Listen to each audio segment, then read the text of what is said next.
Hello everyone, नमस्कार। एक बार फिर से स्वागत है आप सभी का लोधेज क्लासेस के बीए प्लेटफॉर्म पर। बीए सेकेंड ईयर के अंतर्गत दोस्तों भारतीय राजनीतिक चिंतक वाली सीरीज को हम कंटिन्यू कर रहे थे, जिसमें आज हम बात करेंगे एक विशेष विद्वान पर जिनका नाम है राजा राम मोहन राय।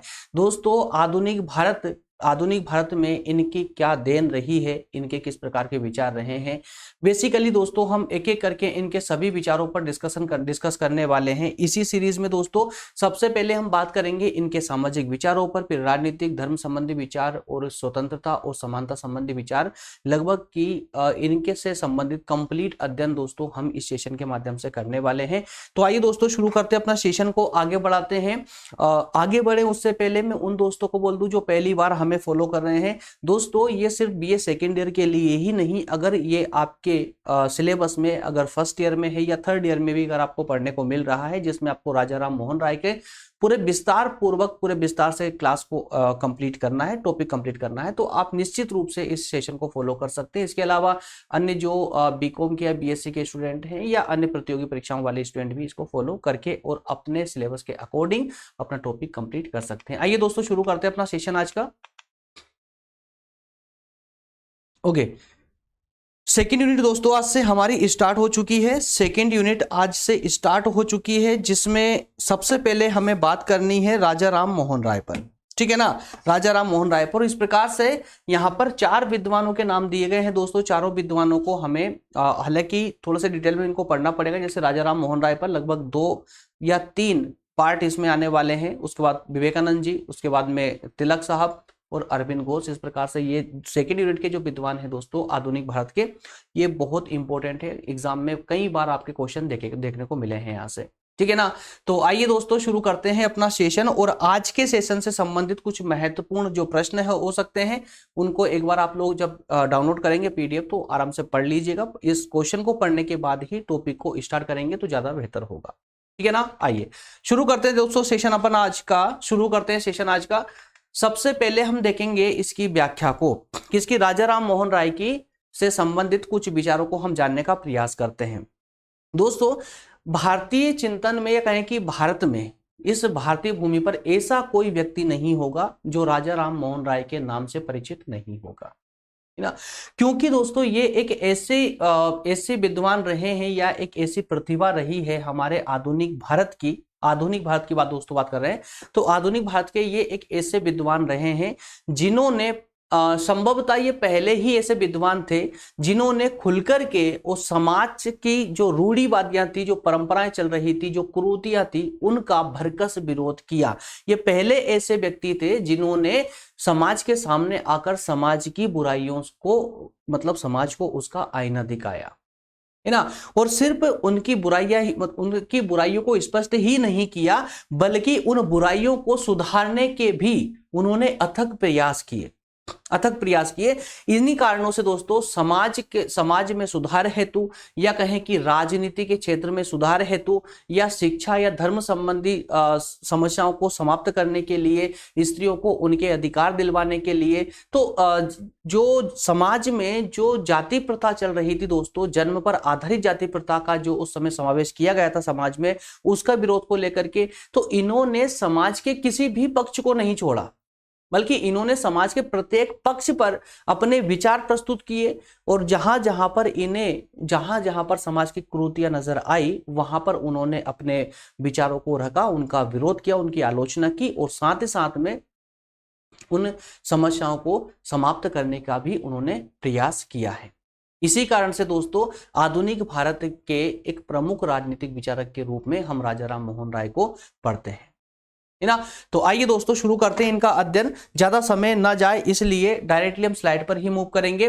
थ्योरेटिकल पार्ट के साथ ही साथ में हम इनका व्यवहारिक अध्ययन भी व्यवहारिक रूप से भी इनको समझते हुए चलेंगे, जिससे हमारा समय भी बच जाए और साथ ही साथ में दोस्तों आपको व्यवहारिक और थ्योरेटिकल दोनों रूप से ये टॉपिक क्लियर होता चले, है ना। क्योंकि एग्जाम के दृष्टिकोण से आपको थ्योरेटिकल पार्ट आवश्यक है, लेकिन आज पढ़ेंगे, हो सकता है 1 महीने बाद आपका एग्जाम हो या 2 महीने बाद एग्जाम हो, तब तक आपको आज का पढ़ा हुआ भूलने की संभावना रहती है। इसलिए व्यवहारिक अध्ययन जरूरी है। अगर एक बार आप किसी भी टॉपिक को व्यवहारिक रूप से समझ लेते हैं तो फिर उसको भूलना संभव नहीं होता है, आसानी से वो टॉपिक आपको याद रहता है। आइए एक समाज सुधारक, धर्म सुधारक, राजनीतिक विचारक और शिक्षाविद के रूप में उन्होंने देश की समस्याओं के लगभग सभी प्रमुख पक्षों को स्पर्श किया और उनके निदान के लिए उन्होंने अपने तर्क प्रस्तुत किए। निदान हेतु तर्क प्रस्तुत किए। दोस्तों यहां पर मिसप्रिंट हुआ है, यहां पर तर्क लिख दीजिएगा, तर्क। उन्होंने अपने तर्क प्रस्तुत किए। राजा राम मोहन राय की महानता का आभास इसी बात से होता है कि उनकी मृत्यु के बाद लगभग 1.5 शताब्दी के काल में राजनीतिक, सामाजिक और आर्थिक उत्थान के जो महान प्रयास किए गए हैं, उन सबका पूर्वाभास राजा राम मोहन राय के विचारों और कार्यों में विद्यमान था। कहने का अर्थ सिंपल है दोस्तों कि इन्हें एक ऐसे समाज सुधारक, धर्म सुधारक, राजनीतिक विचारक के रूप में जाना जाता है जिन्होंने इन क्षेत्रों के प्रत्येक पक्ष को स्पर्श किया, अर्थात प्रत्येक पक्ष पर अपने विचार प्रस्तुत किए और उन पक्षों में विद्यमान समस्याओं को उन समस्याओं को उजागर किया और उजागर करने के साथ ही साथ में उन्होंने उन समस्याओं से छुटकारा पाने के लिए भी भरसक प्रयत्न किए और तर्क प्रस्तुत किए। और इनकी महानता का, इनकी विद्वानता का इस बात से पता लगाया जा सकता है, इस बात को प्रूव किया जा सकता है कि इनकी मृत्यु के बाद भी इनके विचार लगभग 1.5 शताब्दी तक यथावत बने रहे, यथावत समाज में चलते रहे। उन्हीं के विचारों पर पूरा भारत चलता रहा और अपने समाज में सुधार करता रहा। क्लियर है? इसके बाद में दोस्तों अगर आगे बात करें कि एनी बेसेंट ने राजा राम मोहन राय को लेकर के क्या कहा, एनी बेसेंट ने राजा राम मोहन राय को लेकर क्या कहा दोस्तों, तो इस तथ्य को आप एक परिभाषा के रूप में भी इस्तेमाल कर सकते हैं। एनी बेसेंट की इसको एक परिभाषा के रूप में भी, है ना, तो एक व्याख्या के रूप में सिर्फ इतना सा एक मोटी सी बातें लिख दी, छोटी सी, जो उस एक बेसिक तथ्य लिखना है आपको व्याख्या में, उसके बाद में एक परिभाषा अगर व्याख्या के साथ जोड़ दी जाए तो आंसर राइटिंग में थोड़ी सी दम आ जाती है, वजन आ जाता है आपका, है ना। तो एनी बेसेंट का जो तथ्य है राजा राम मोहन राय को लेकर के दोस्तों, इसे आप एक परिभाषा के रूप में इस्तेमाल कर सकते हैं। एनी बेसेंट ने कहा था कि राजा राम मोहन राय में एक अद्भुत शक्ति, लगन और दृढ़ता थी। उन्होंने साहस पूर्वक हिंदू कट्टरपंथी सीमा तोड़ने का प्रयास किया, स्वतंत्रता का बीज बोया, जिसने पुष्पित, पल्लवित और फलवान होकर राष्ट्र के नवजीवन को नई चेतना से अनुप्रमाणित किया। थोड़ी शब्दावली थोड़ी सी ऐसी है, बट 2-4 बार पढ़ेंगे ना तो ये इस पर क्लियर हो जाएगा। हर शब्दावली का आपको पता है दोस्तों इनके अर्थ।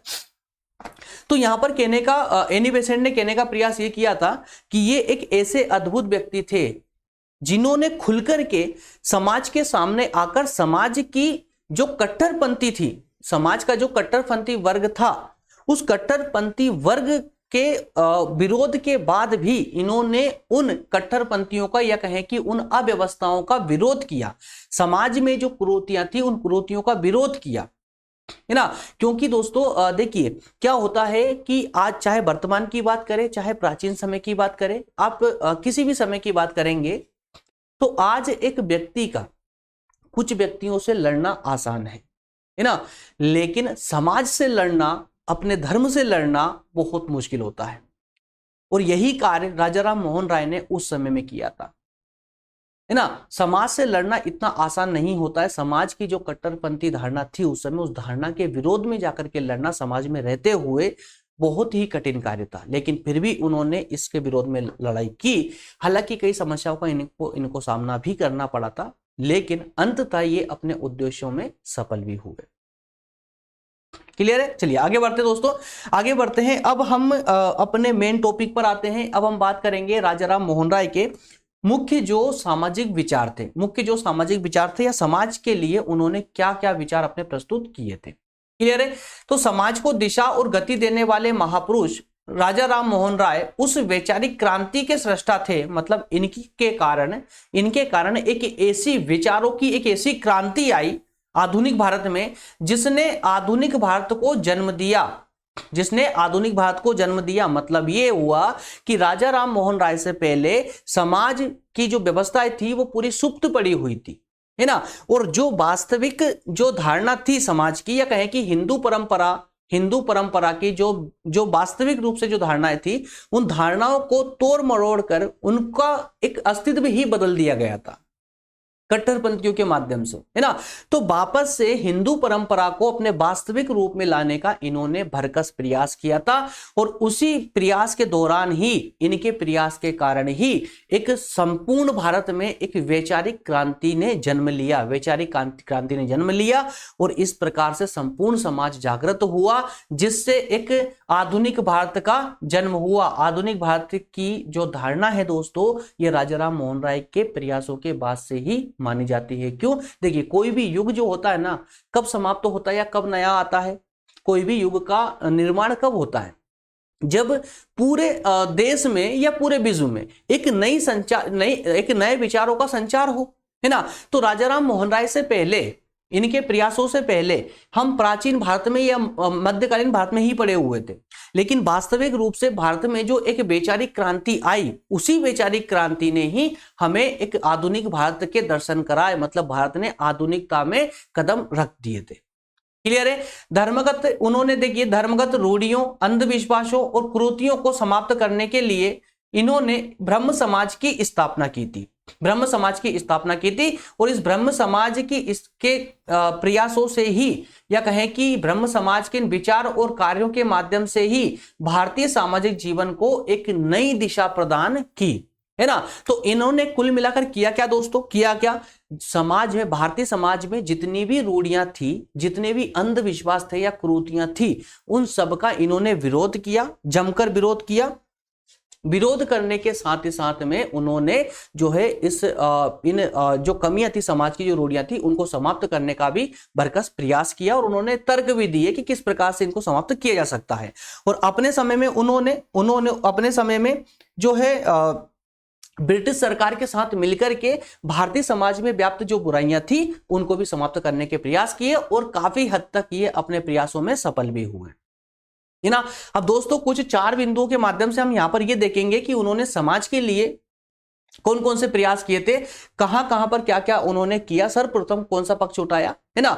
तो सबसे पहले परंपरावाद और रूढ़िवाद का उन्होंने जमकर विरोध किया। परंपरावाद और रूढ़िवाद का जमकर विरोध किया। क्यों किया? क्योंकि इस परंपरावाद या कहें कि रूढ़िवादिता के कारण ही पूरा समाज पंगु हो चुका था, पूरा भारतीय समाज पंगु हो चुका था। क्योंकि जो वास्तविक रूप था भारतीय समाज का, उस वास्तविक रूप को छोड़ करके एक नया चोला ओढ़ चुकी थी भारतीय समाज, जिसके कारण निम्न वर्ग को इन कमियों का भुगतान करना पड़ रहा था, है ना। तो इस कारण से दोस्तों ये रूढ़िवादी आने के कारण भारतीय समाज में कई सारी कमियां या कहें कि कई सारे जो दोष थे वो घर कर चुके थे, वो आ चुके थे। उनको दूर करने के लिए ही उन्होंने इसका विरोध किया। और किस प्रकार से विरोध किया, पूरे विस्तार से हम इसके अंतर्गत पढ़ने वाले हैं। आइए, नेक्स्ट पॉइंट है इनका दोस्तों, जाति प्रथा और सामाजिक अन्याय का विरोध। अब राजा राम मोहन राय के प्रयासों से पहले भारतीय समाज में जो जाति प्रथा थी ना, सबसे बड़ा एक अभिशाप थी, एक बुरे सपने की तरह इसको देखा जाता है जाति प्रथा को, है ना। इसके अलावा इस जाति प्रथा के कारण समाज में जो अन्याय था उसका विरोध किया। इसके अलावा स्त्रियों की स्थिति को सुदृढ़ बनाने के प्रयास किए, है ना, प्रमुख प्रयास माना जाता है इनका। और इनके इस प्रयास के कारण दोस्तों आज भारतीय समाज की जो महिलाएं हैं ना, आज जो भी आप पढ़ रहे हैं, जो भी विशेषकर से मैं गर्ल्स से बोल रहा हूं, जो भी पढ़ रहे हैं, जो आपके हाथ में आज पेन है ना, पेन नहीं होता, है ना। आप भी आज भी अगर ये राय साहब नहीं होते तो शायद आज भी आप 4 दीवारी के अंदर बैठ करके वो सिर्फ घर के कामकाज कर रहे होते, है ना। तो दोस्तों राजा राम मोहन राय का एक विशेष जो भूमिका रही है नारी समाज के उत्थान में, इनकी सबसे बड़ी भूमिका मानी जाती है अन्य विद्वानों की अपेक्षा, ठीक है ना। इसके अलावा सामाजिक आधुनिकीकरण, तो समाज का आधुनिकीकरण करने में इनका क्या समर्थन रहा है या कहें कि इनका क्या प्रयास रहा है। तो इन चारों बिंदुओं के माध्यम से ही हम इनके संपूर्ण सामाजिक विचारों को समझने का प्रयास करेंगे दोस्तों, है ना। थोड़ा सा बस ध्यान से सुनते चलिए, नोट डाउन करने की आपको आवश्यकता है ही नहीं, क्योंकि देखिए डाटा इतना सफिशिएंट दे रहा हूं मैं आप लोगों को कि एकदम कम भी नहीं है और बहुत ज्यादा भी नहीं है। इस तथ्य को अगर एक बार अच्छे से ध्यान से पढ़ के देखिएगा, इसको जब इसको पढ़ेंगे तो व्यवहारिक रूप से आप इस प्रकार समझेंगे कि आप आगे चल करके अपने विचारों को इसमें सम्मिलित कर सकते हैं। इसको सम्मिलित करके वो जितना आपको चाहिए इसका आकार कम या ज्यादा कर सकते हैं, ठीक है ना। चलिए सबसे पहले हम बात करेंगे परंपरावाद या रूढ़िवाद का विरोध। तो दोस्तों राय साहब ने सबसे प्रथम जो कार्य किया, देखिए इनके समय में जो भारतीय समाज थी, भारतीय समाज में रूढ़िवाद के कारण या कहें कि परंपरा के कारण भारतीय समाज एक तरह से जो है दोषों से भरा हुआ था। पूरी तरह से पूरे दोष, संपूर्ण प्रकार के दोष उस भारतीय समाज में आ चुके थे। तो इन दोषों के कारण, इन व्याप्त दोषों के कारण या कहें कि इन व्याप्त दोषों को दूर करने के लिए ही इन्होंने अपनी समाज की जो यात्रा थी वो प्रारंभ की, या समाज सुधार की यात्रा प्रारंभ की। और इस सुधार के दौरान ही ये हालांकि दोस्तों प्रभावित हुए थे स्त्रियों की निम्न स्थिति के को लेकर के, लेकिन स्त्रियों की जो निम्न दशा थी समाज में किस कारण से थी? समाज के कारण थी, है ना। तो स्त्रियों की अगर दशा को ठीक करना है तो समाज को पहले उत्कृष्ट करना होगा, समाज में जो दोष व्याप्त है उन दोषों को हटाना होगा। ये वो बहुत अच्छे से ये बात जानते थे। और अगर समाज में सुधार करना है तो धर्म में सुधार करना होगा, धर्म में सुधार करना है तो राजनीति को स्ट्रोंग करना होगा। क्लियर है। और अगर धर्म में सुधार करना है तो राजनीति के साथ ही साथ में आपको शिक्षावान भी बनाना होगा, शिक्षित भी करना होगा। तो शिक्षित करने के लिए स्वतंत्रता आवश्यक है, स्वतंत्रता होगी समानता आवश्यक है। तो इसका मतलब ये हुआ कि इनका जो संपूर्ण दर्शन रहा है ना, ये सभी आपस में एक दूसरे से ज्वाइंट है, पृथक पृथक नहीं है इनका। चाहे आप सामाजिक विचार देखिए, चाहे राजनीतिक विचार देखेंगे, धर्म शिक्षा संबंधी विचार देखेंगे, या फिर समानता स्वतंत्रता के विचार देखेंगे, संपूर्ण विचार इनके दोस्तों एक ही, जैसे एक वृक्ष होता है, वृक्ष में से अलग अलग डालियां निकलती है ना, तो इनके विचारों में की भी कुछ इसी प्रकार को देखने को मिलता है इसमें भी, है ना। तो यहां पर हम ये कह सकते हैं कि राजा राम मोहन राय ने परंपरावाद और रूढ़िवाद का जो विरोध किया था, उस विरोध का विशेष कारण था समाज में व्याप्त बुराइयां या दोष। तो राय के युग की भारतीय समाज अव्यवस्था से अत्यधिक पीड़ित हो चुकी थी। रूढ़िवादी, परंपरावादी और रूढ़िवादी था, इसमें अपना एक विशेष स्थान बना चुकी थी, जिसके कारण भारतीय जीवन सामाजिक अन्याय से पीड़ित था, राय ने इन सामाजिक कुरीतियों को हिंदू समाज के बौद्धिक, नैतिक, सामाजिक और राजनीतिक पतन के लिए उत्तरदायी ठहराया और इनके विरोध में अनेक तर्क दिए। तो क्या कहा उन्होंने?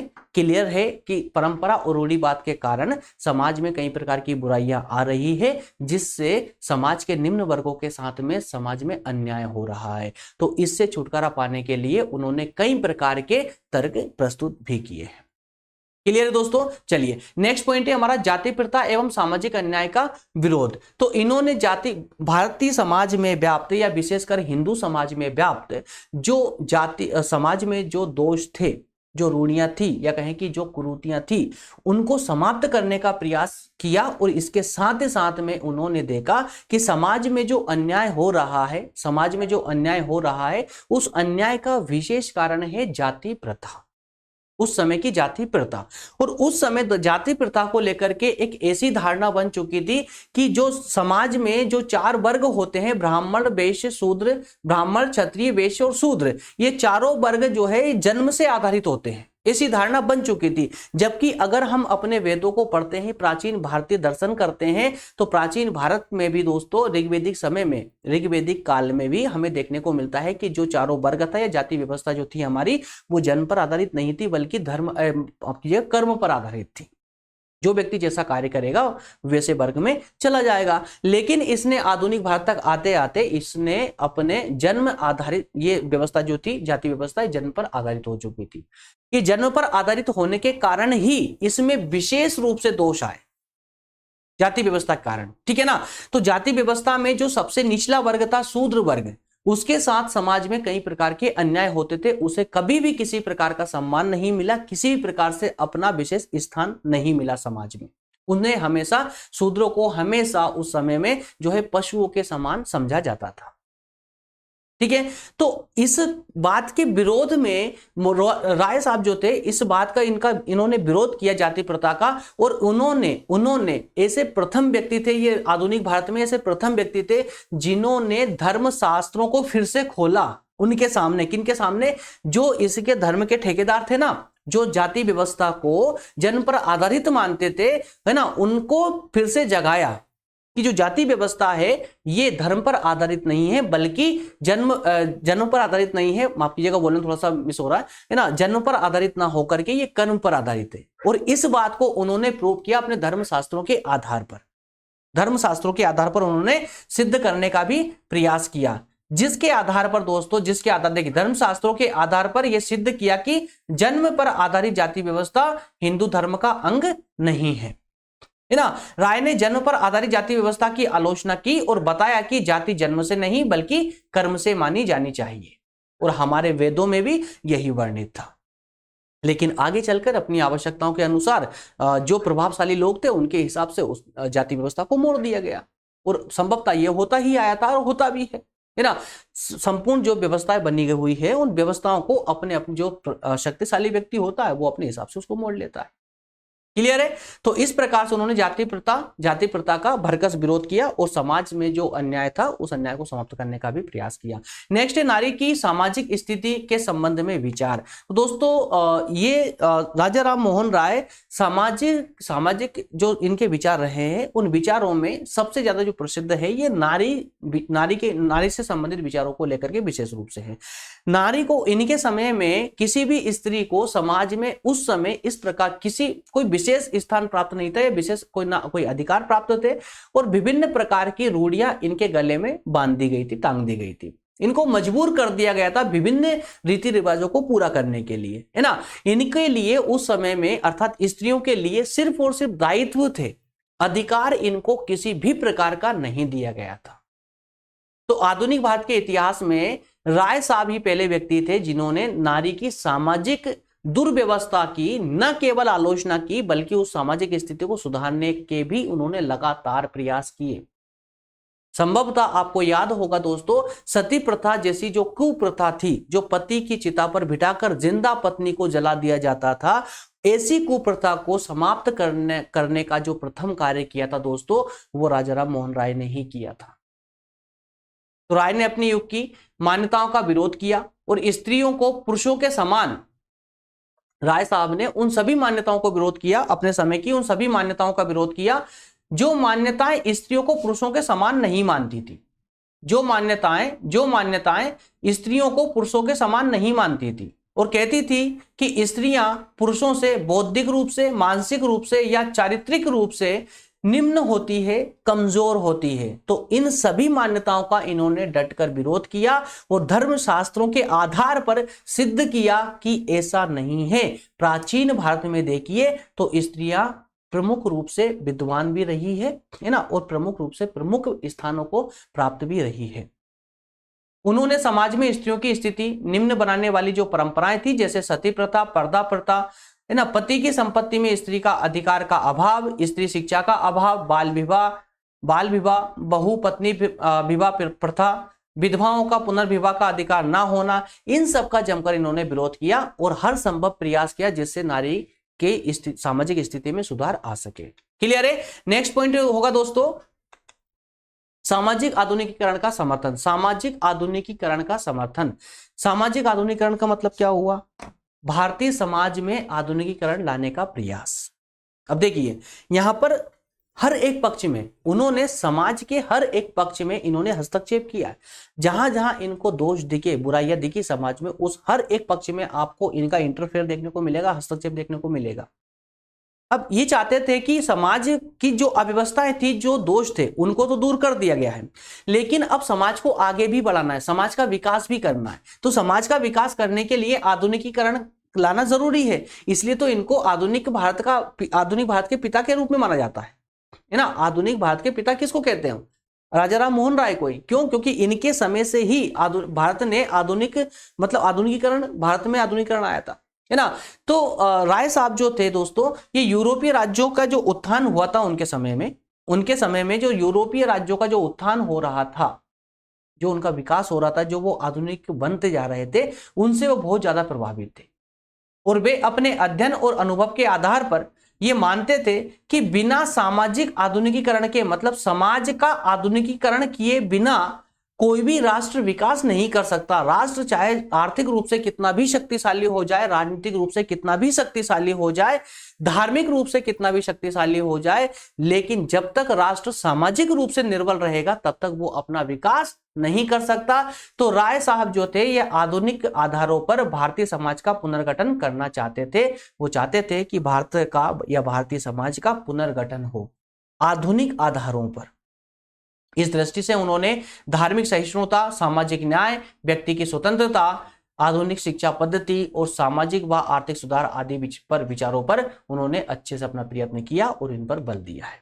निष्कर्ष रूप की अगर बात करें दोस्तों तो हम कह सकते हैं कि राय साहब के जो सामाजिक विचारों को देखकर उन्हें एक महान समाज सुधारक की पंक्ति में हम रख सकते हैं, है ना। और वे ऐसे समाज सुधारक थे जिन्होंने एक एक कुसंस्कार पर निशाना साध करके उनको मिटाने का पूरा प्रयास किया। उन्होंने अपनी पूरी शक्ति लगा दी।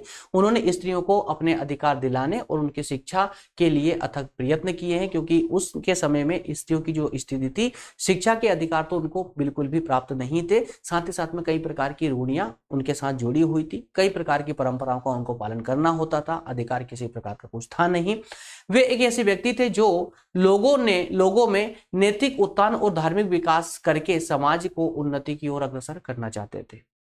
लोगों में धार्मिक विकास के साथ ही साथ में उनका नैतिक उत्थान भी चाहते थे।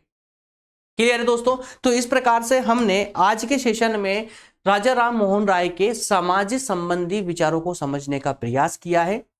इसी के जो अगला सेशन होगा दोस्तों, इसी का अगला जो सेशन होगा उसमें हम बात करेंगे राजा राम मोहन राय के राजनीतिक विचारों पर। चूंकि हम चाहते इसमें भी ऐड कर सकते थे इसी सेशन में राजनीतिक विचारों को, लेकिन दोस्तों सेशन बहुत ज्यादा लंबा हो जाएगा इस कारण से, क्योंकि इनके विचार इतने बड़े रहे, इनके इतने सारे कारनामे रहे हैं ना कि इनको शॉर्ट में लेना उचित नहीं होगा, है ना। कि एक या दो सेशन में इनको कंप्लीट करने, संपूर्ण विचारों को कंप्लीट करना मेरे हिसाब से उचित नहीं रहेगा, क्योंकि दोस्तों इनसे संबंधित प्रश्न भी देखने को मिलते हैं, बहुत ज्यादा प्रश्न आते हैं इनसे लेकर के, है ना। इसलिए राजा राम मोहन राय वाले टॉपिक को पूरे अच्छे से कंप्लीट कीजिएगा। क्या होगा यार, 1 घंटा ज्यादा लगेगा, आपको सिर्फ लेक्चर देखना है ना, बाकी तैयारी तो हमको करना है, ठीक है ना। तो 1 घंटा अगर मान लेते हैं कि 2 सेशन भी अगर ज्यादा आते हैं, आधे घंटे के 2 सेशन ज्यादा आते हैं, तो 1 घंटा मैक्सिमम जाएगा। 3 की जगह 4 सेशन भी हो जाते हैं तो क्या होगा यार, 1.5 या 2 घंटे में 4 सेशन कंप्लीट हो जाएंगे आप लोगों के, ठीक है ना। चलिए मिलेंगे दोस्तों नेक्स्ट पार्ट में जिसमें हम राय साहब के राजनीतिक विचारों पर बात करेंगे। थैंक यू, धन्यवाद।